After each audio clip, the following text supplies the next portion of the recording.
There's something no explorer will ever admit on camera. Not because it sounds crazy, but because once you say it out loud, something starts listening. And if it listens long enough, it follows. We thought that was just another internet myth, another creepy rule people make up to sound mysterious. We were wrong. Because 3 days after we found that cabin, we started hearing it again. Not in the forest, not in the footage, but inside the house. Before I tell you what happened in that cabin, you need to understand one thing. We didn't go there by accident. There were 4 of us. Ethan, the planner, always calm, always logical. Jake, the camera guy, saw everything through a lens. Lily, fearless, or at least she acted like it. And me. I was the one who kept records, audio logs, notes, maps. I believed that if something went wrong, documentation would save us.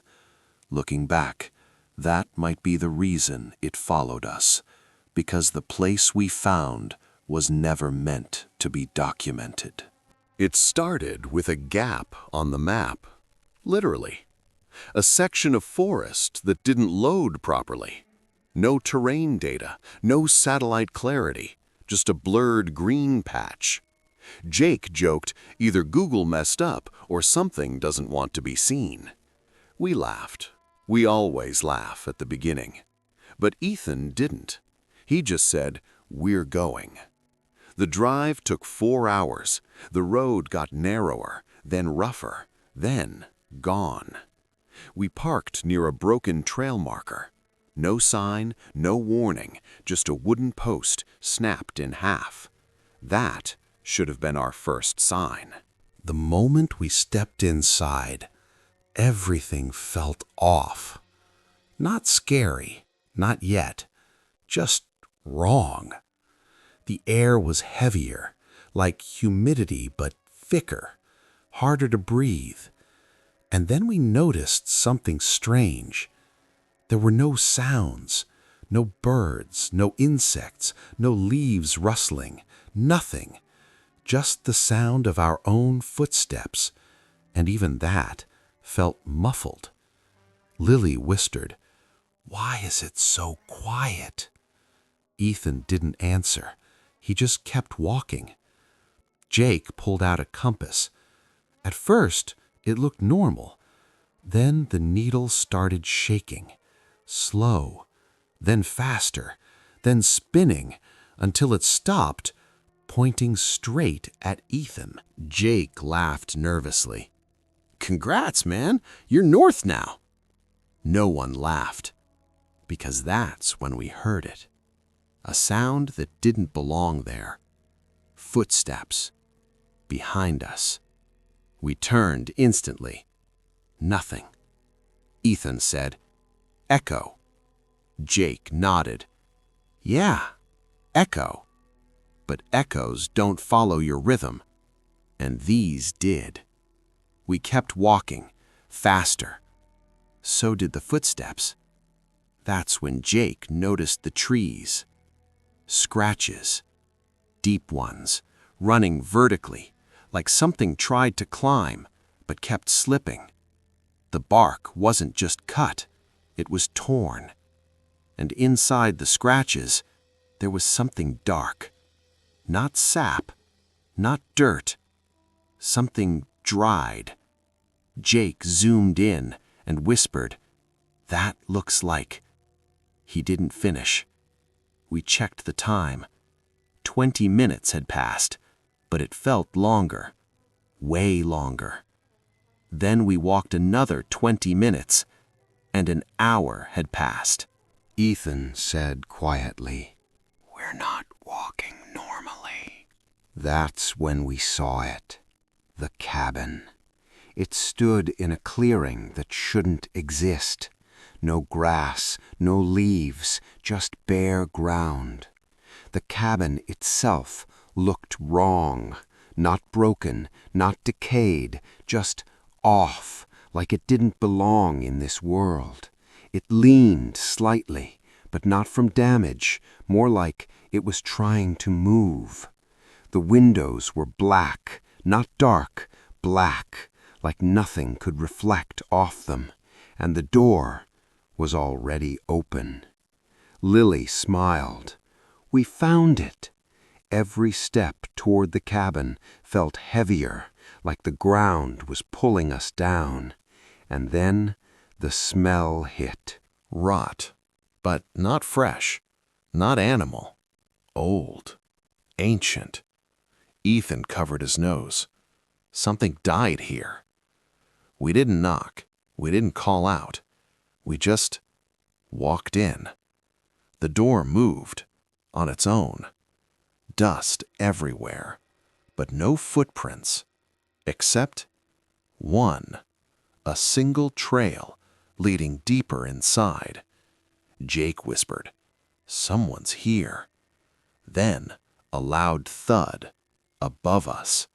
We froze. Then came the sound of something dragging, slow, heavy, moving across the floor above. Lily whispered, "We should go." Ethan said, "We're already here," and we went upstairs. Each step creaked, but not just once. After we stepped, the stair creaked again, like something stepped after us. The hallway was narrow, walls scratched, covered in carvings. Don't look back. It's not behind you. It's with you. Jake laughed nervously. People write anything for attention. Then he turned around and froze. His face changed instantly, all color gone. There's someone downstairs.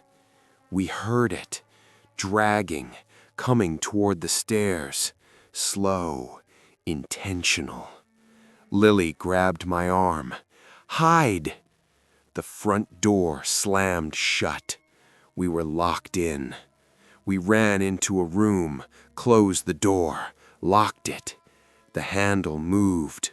Then we heard breathing right outside, wet, heavy, wrong. Then nothing. Ethan whispered, "It's gone." "No, I'm still here," it said. The door started scratching. Not to get in, to get out. Because the scratching moved into the walls. We saw movement inside the wall, something crawling between us. Lily started crying. Jake kept filming. I couldn't breathe. Knock from behind us. The closet door moved. It was already inside. The door burst open. We ran. Jake dropped the camera. One frame shows it. A face. Too wide. Too empty. We ran downstairs. Ethan fell. Ankle twisted. "Leave me." We didn't. As we dragged him, he whispered, "Why are you bringing it with you?" We didn't stop running. Not when we hit the bottom of the stairs. Not when the front door came into view. Not even when the dragging sound behind us suddenly stopped. That was the worst part, because it wasn't chasing us anymore. Ethan could barely walk. We dragged him, half carrying, half pulling him toward the door. Jake kept looking back. "Don't stop. Don't look. Just go." But something was wrong. The hallway was getting farther away. We were moving, running, but the hallway stretched, longer, longer, like the cabin didn't want us to leave. Ethan grabbed my arm, hard. "Stop running." We froze, completely still. No movement, no sound. And suddenly, the hallway snapped back to normal. The door was right there. We didn't question it. We ran. The moment we crossed the doorway, the air changed. Sound came back.